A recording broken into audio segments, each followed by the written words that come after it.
The world that we live in is filled with all kinds of individuals with different types of potential ability in them that should be useful for both them and their surroundings. But for most case scenarios, in order to produce from those potentials to create such value, those potentials need to go through some type of training so that it could be used to the maximum level. And of course, nothing is free in this world. Those training systems will charge some money.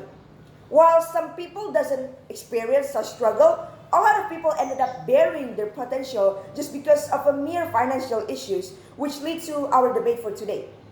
This is the first speaker of the government team speaking on the motion of this House believes that scholarships should only be granted on the basis of financial necessity.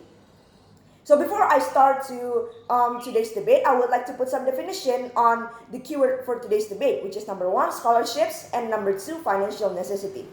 So according to Cambridge Dictionary, scholarship is an amount of money given by a school, college, university, or other organization to pay for the studies of a person with some type of potential abilities to keep pursuing their abilities for the better. While financial necessity is a situation of an individual who are struggling with economics and payment unit management to fulfill their daily needs. Note that this debate should not talk about how big or small the abilities are, because everyone has their own abilities, whether big or not, whether skill or potential, and everyone can get to the same or similar level of ability if trained properly. Now that all has been cleared, I will move to my arguments on why this House believes that scholarship should only be granted on the basis of financial necessity. So argument number 1, it will equalize education to a more balanced level. So making scholarship to be granted only on the basis of financial necessity will give a higher chance for citizens with low-level economics to gain a higher education.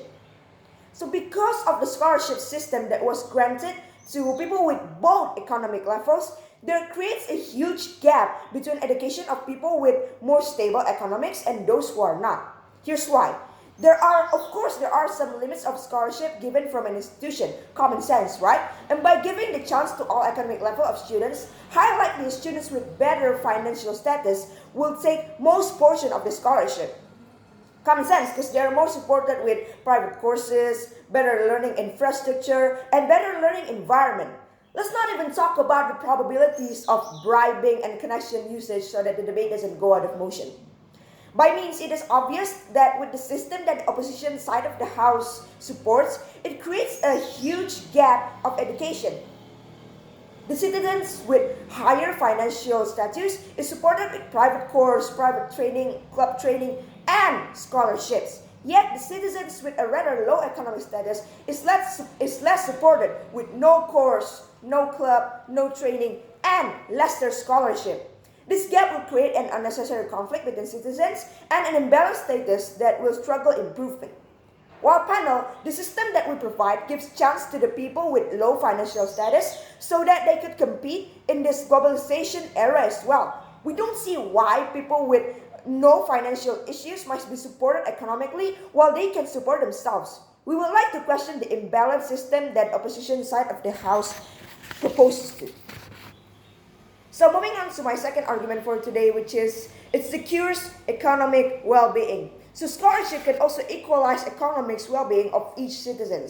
This is mostly related with my first argument of this debate on how the motion that we propose to equalize education to a more balanced level. So you see, if we are giving scholarship to people with a low economic status, with bigger financial issues, they will have a chance to fulfill or to make their potential abilities come out so that it could be used to the maximum level. And with that, they could make earnings from those abilities, from those potentials that they originally have, because it has go through some type of training that makes it more usable or more valuable. And other than that, because on the training that has been provided by the government free for them, they could focus on fulfilling their daily needs better without even have to worry about like what to eat, whether to pay rent or other stuff just because they're following some type of training. So the scholarship helps people with a lower economic status so that they could move on to a higher economic status, which will lessen the gap between people with high economic status and people with low economic status. This will help a lot to improve our world for the better, because if we lessen the gap, it will lessen conflicts, and the struggle for improvement will also lessen. So with that, we are proud to propose